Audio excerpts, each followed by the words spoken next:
hinaharap sa kanilang tahanan. Pero sana yung mga magulang nila, pamilya dito sa Maynila, unahan yung pangalagaan yung mga anak.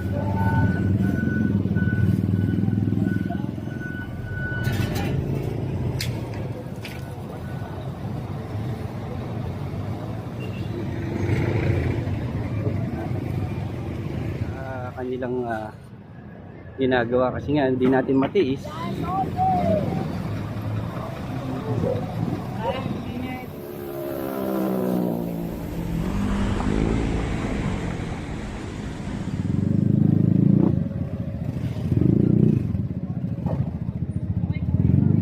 Kaya sana